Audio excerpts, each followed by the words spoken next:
Hello students, welcome back to our YouTube channel Science by AD Sir. Dear students, today's in this session I have brought to you another topic which is related from the 8th standard and whose name is Agriculture Production and Management. Before starting our topic, first we discuss what is the mean of agriculture. So I can written here the mean of agriculture यानी जो अर्थ होता है agriculture का वो क्या है? Agriculture ये word आया है आपका लेटिन लैंग्वेज से यानी लेटिन भाषा से और लेटिन में इसको कहा जाता है। इसके दो मीन है। फर्स्ट में लिख रहा हूं यहां agri which refers to soil जिसे हम मिट्टी मृदा एक्सेट्रा कहते हैं। उसके बाद दूसरा है इसमें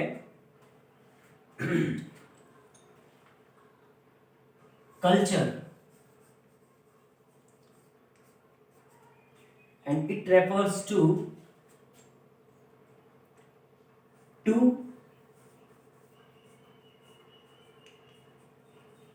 cultivate or to grow यानी एग्री का मतलब हो गया आपका सोइल और कल्चर का मतलब आपका हो गया टू कल्टीवेट या टू ग्रो उगाना। यानी मिट्टी के अंदर हम जब किसी प्रकार के प्लांट को उगाते हैं तो वो प्रोसेस किस में चला जाता है? एग्रीकल्चर में। ये तो बात हो गई इस वर्ड के मीनिंग की। अगर हम बात करें डेफिनेशन की तो क्या करेंगे हम? एग्रीकल्चर की डेफिनेशन क्या होगी? एग्रीकल्चर की डेफिनेशन होगी the branch of science that deals with the study of plants and animals for the human use is called agriculture. यानी जब हम इसकी डेफिनेशन की बात करें तो डेफिनेशन में क्या कहेंगे? द ब्रांच ऑफ साइंस यानी साइंस की वो branch which deals with the study of plants and animals जिसके अंदर हम किसकी स्टडी करते हैं? प्लांट्स और एनिमल्स की for the purpose of human use यानी मानव उपयोग के लिए। वही क्या होती है? हमारी एग्रीकल्चर होती है। फिजिकल्चर, सेरिकल्चर, एपीकल्चर, हॉर्टिकल्चर ये सारी इसी से रिलेटेड ब्रांचेस है पर ये सब किसके अंडर में आती है? एग्रीकल्चर में। ठीक है। अब इस चैप्टर में इस सेशन में हम जो स्टार्ट करने वाले हो क्रॉप से रिलेटेड है। तो देखिए क्रॉप से रिलेटेड जो स्टडी होती है उसको हम क्या कहते हैं? एग्रोनॉमी कहते हैं। क्या कहते हैं? Agronomy. Agronomy. Why we call it agronomy? Agronomy क्यों कहेंगे? देखिए we know that biology has two further branches. First is botany and second is zoology. The study of plants is called botany and the study of animals is called zoology. तो हमें zoology से तो कोई मतलब है ही नहीं, हमें किसको लेना है? सिर्फ botany का। अब हमने यहाँ पे एग्रोलॉजी ना लिख के एग्रोनॉमी क्यों लिखा? क्योंकि ये किससे रिलेटेड है? botany से, इसलिए हम यहाँ पर क्या लिखेंगे? एग्रोनॉमी। अब बात करते हैं इसके डेफिनेशन की। तो डेफिनेशन की बात करें तो हम क्या लिखेंगे? The branch of science that deals with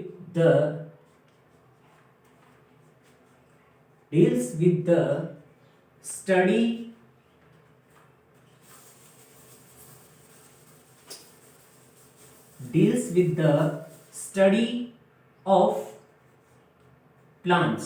अब देखिए प्लांट्स में बात कर रहे हैं तो मैं यहां पर ब्रैकेट में डाल रहा हूं क्रॉप्स, यानी जब हम क्रॉप्स के प्लांट्स की स्टडी करते हैं तो उसे हम क्या कहेंगे, एग्रोनॉमी कहेंगे। क्या कहेंगे, एग्रोनॉमी। एग्रोनॉमी क्यों कहेंगे, इसका रीजन मैंने आपको यहाँ बता दिया है। ठीक है, अब देखिए स्टूडेंट्स, इंडिया एक बहुत लार्ज पॉपुलेटेड कंट्री है और in order to provide sufficient food for a large population we need a proper management, regular production, storage and applications of modern technology. इन 4 बातों को हमें फॉलो करना पड़ेगा, तभी क्या होगा, हमारा एग्रीकल्चर सेक्टर इंक्रीज होगा। और इंडिया की 3/4 पॉपुलेशन डिपेंडेंट है किसके ऊपर, एग्रीकल्चर के ऊपर। और अगर हमें इस पर फोकस नहीं किया तो क्या होगा, आने वाले टाइम में इन ग्रेन्स की, सीरियल्स की शॉर्टेज हो जाएगी और हमें उसका कंजप्शन इजीली नहीं मिल पाएगा। चलिए तो आगे हम बात कर लेते हैं, एक बार इसका स्क्रीनशॉट ले लीजिए आप। फिर हम बात करते हैं आगे क्रॉप्स की। क्रॉप्स होता क्या है, व्हाट इज क्रॉप्स। तो देखिए, हम जब भी कभी ट्रेवल कर रहे होते हैं तो हम देखते हैं besides the road there are large fields with the same kind of plants. एक बड़ा सा फील्ड होता है जिसके अंदर बहुत ज्यादा अमाउंट में एक ही प्रकार का या एक ही टाइप का प्लांट को ग्रो किया जाता है, तो वही क्या बन जाता है, आपका एग्रीकल्चरल फील्ड बन जाता है। क्या बन जाता है, एग्रीकल्चरल फील्ड। तो हम अब अगर हमें क्रॉप की बात पूछे कि व्हाट इज क्रॉप, तो हम क्या लिखेंगे, व्हाट इज क्रॉप, तो हम लिखेंगे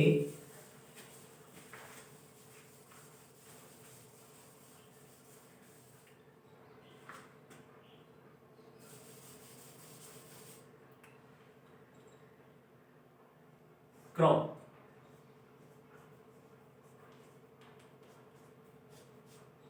व्हाट इज क्रॉप, तो हम लिखते हैं when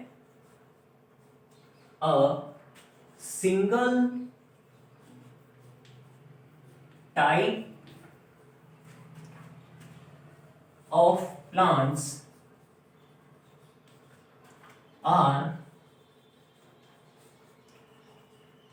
grown on a huge area is called a crop। जब हम एक ही प्रकार के या एक ही टाइप के प्लांट को बहुत बड़े यानी ह्यूज एरिया में उगाते हैं, कल्टीवेट करते हैं, तो वो क्या कहलाती है, क्रॉप कहलाती है। सपोज कीजिए कि मेरे पास ये एक फील्ड है जिसे हम कह सकते हैं खेत। इस फील्ड में मैंने क्या किया, शुगर केन के बहुत सारे प्लांट्स एक रो और कॉलम में इक्वल डिस्टेंस और इक्वल अमाउंट में यहाँ पर कल्टीवेट कर लिए हैं। तो मैं यहाँ क्या कहूंगा, the field is prepare with the crop of sugar cane, यानी ये किसका खेत है, शुगर केन का, क्योंकि यहाँ पर सेम काइंड के प्लांट मैंने कल्टीवेट किए हैं या ग्रो किए। ठीक है, उसके बाद हम बात करते हैं क्लासिफिकेशन ऑफ क्रॉप्स, यानी फसलों का वर्गीकरण। तो classification of crops are based on 2 basis. लिख देता हूं मैं, क्लासिफिकेशन की बात करते हैं हम आगे। क्लासिफिकेशन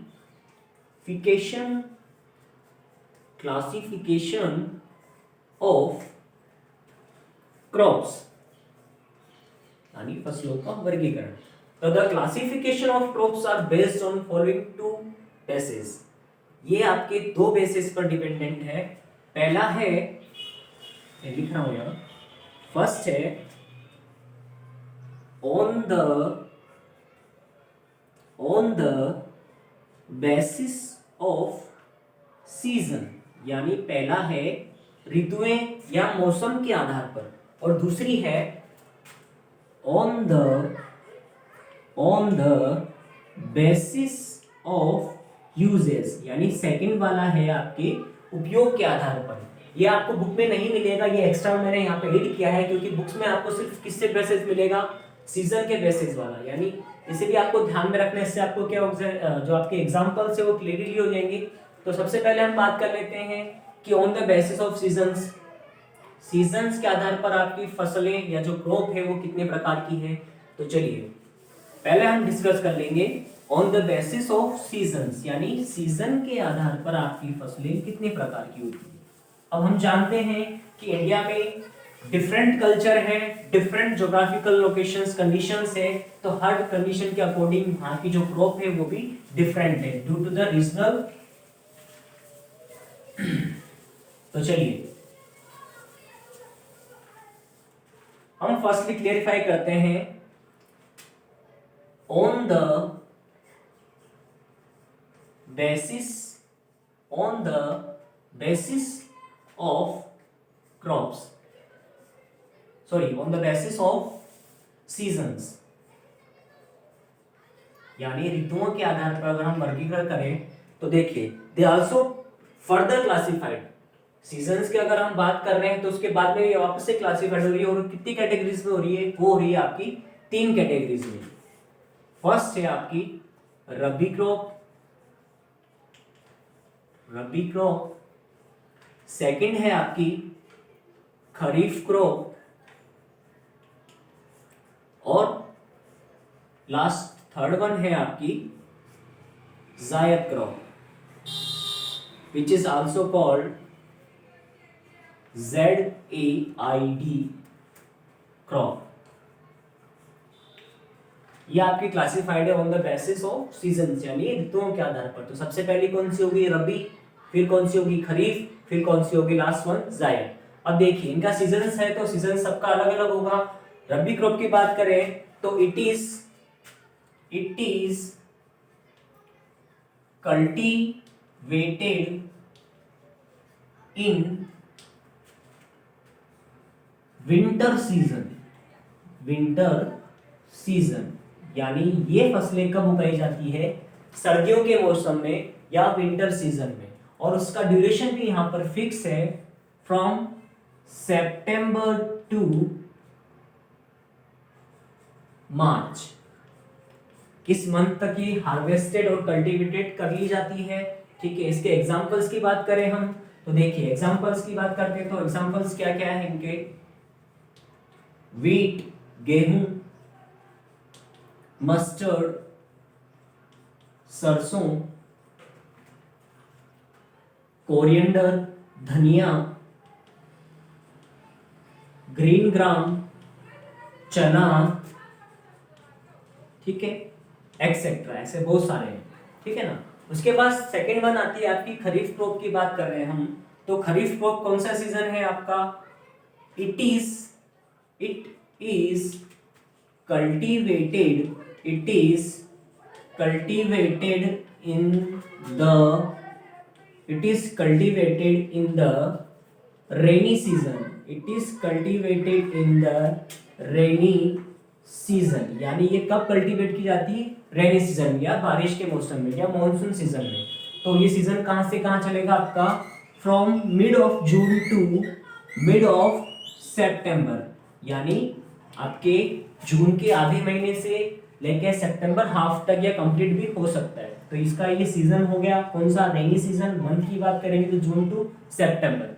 अब इसके फसलों की बात करें तो एग्जांपल्स हम लिखेंगे, हमें जनरली मोस्टली मिलती है मॉनसून सीजन में, आपको मिलेगा मेज, जिसे हम कहते हैं जनरली मक्का, मेज, सोयाबीन,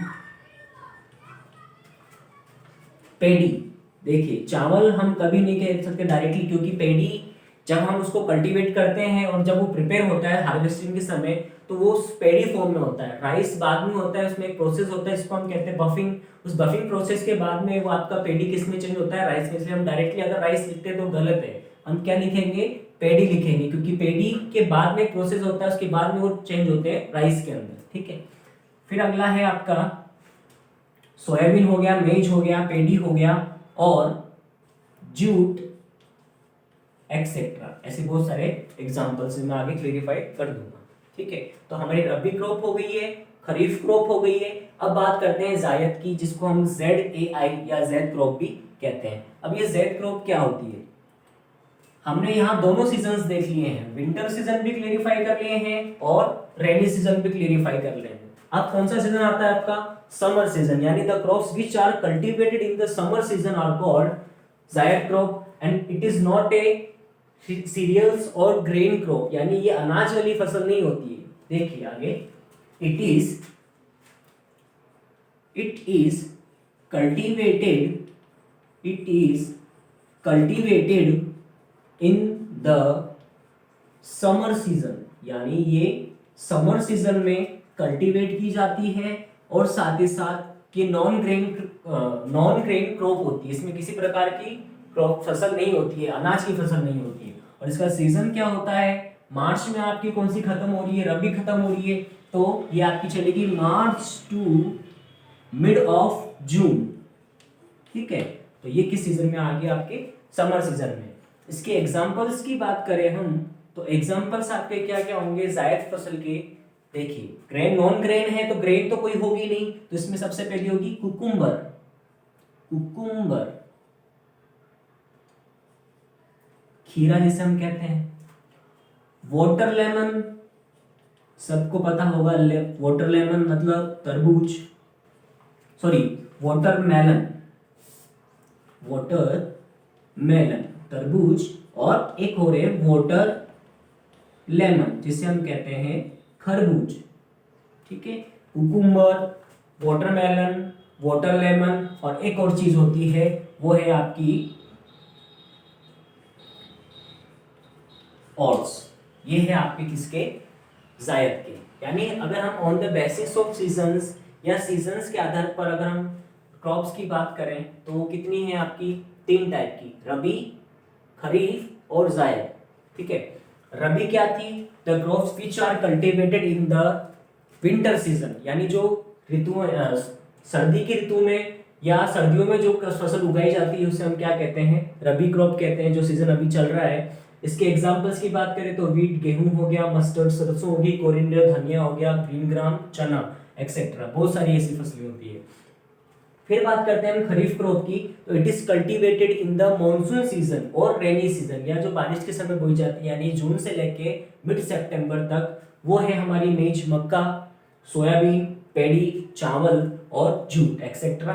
उसके बाद हम बात करते हैं, विंटर हो गया है, मॉनसून हो चुका है, अब बचा है आपका समर। तो समर वाली जो क्रॉप होती है इसको हम कहते हैं जायद, और इसको नोटिस कर लेना क्योंकि ये कहीं नहीं मिलता है, ZAI, इसको कई बुक्स में ये ZAID भी होता है, तो इसको जैद या जायद क्रॉप भी कहा जाता है। तो ये कब कल्टीवेट की जाती है, इन द समर सीजन, यानी मिड मार्च टू जून तक। नॉन ग्रेन क्रॉप पे इसमें क्या होता है, कुकुम्बर, वाटरमेलन, वाटर लेमन और ऑट्स एक्सेट्रा, ठीक है। चलिए, तो ये हम क्लेरिफाई कर चुके हैं किसके लिए, on the basis of seasons के लिए। तो आप एक बार स्क्रीनशॉट ले लीजिए इसका। अब सेकंड टॉपिक जो आ रहा है इसमें, वो आपके सेकंड क्लासिफिकेशन है किसका, क्रॉप का, जो हमने क्या पढ़ा था, on the basis of usages, यानी यूजेज के आधार पर आपकी फसलें कितने प्रकार की हैं।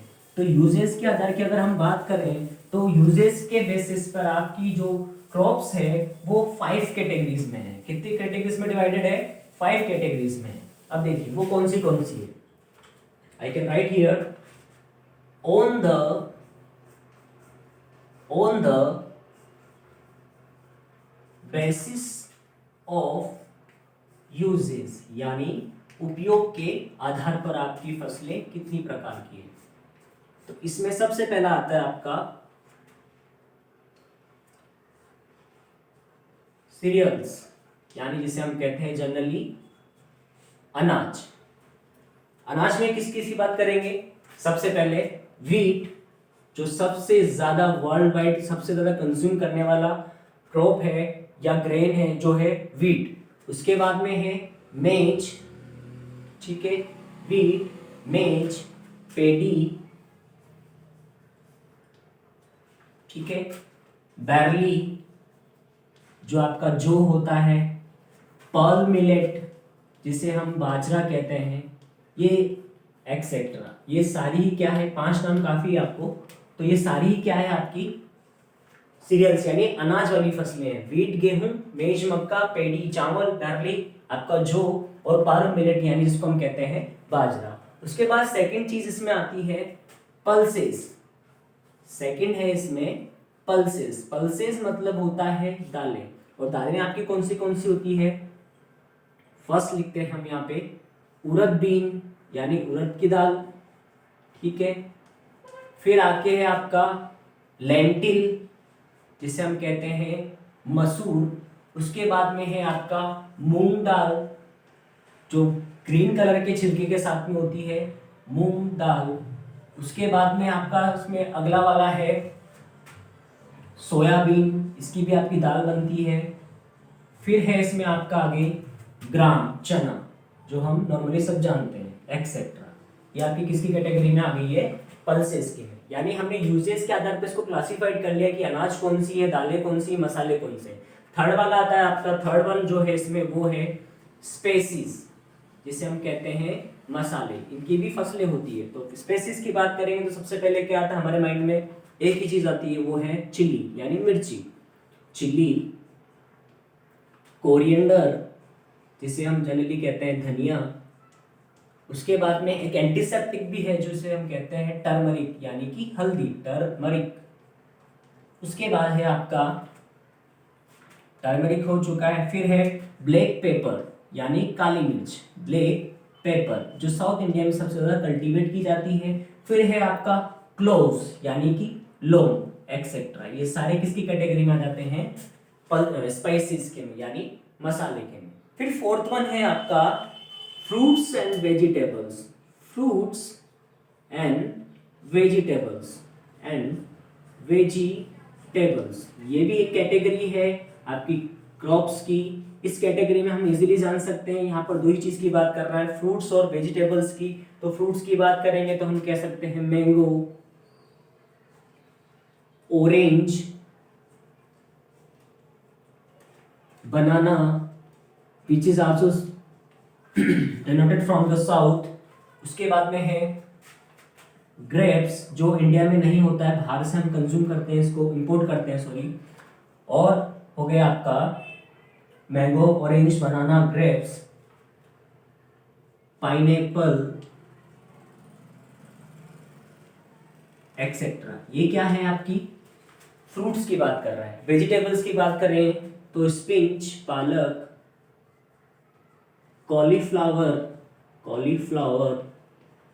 फूल गोभी, केबेज, पत्ता गोभी, रेडिश, गाजर, कैरेट,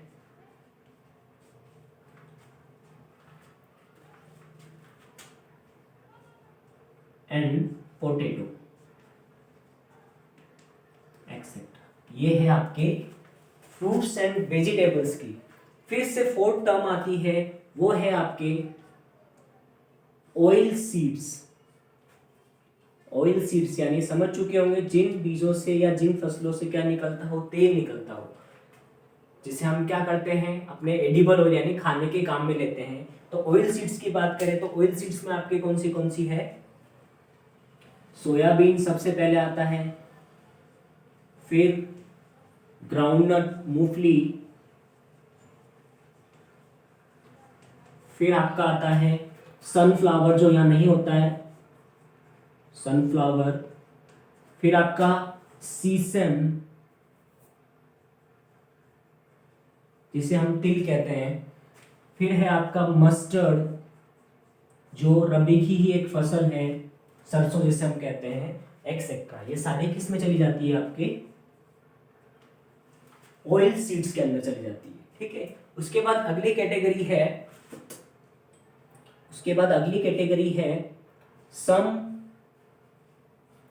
इम्पोर्टेंट प्लांट्स, कुछ महत्वपूर्ण पौधे। इसमें आपकी क्या क्या कैटेगरी आती है? देखिए, इस कैटेगरी के अंदर आपके आते हैं सम मेडिसिनल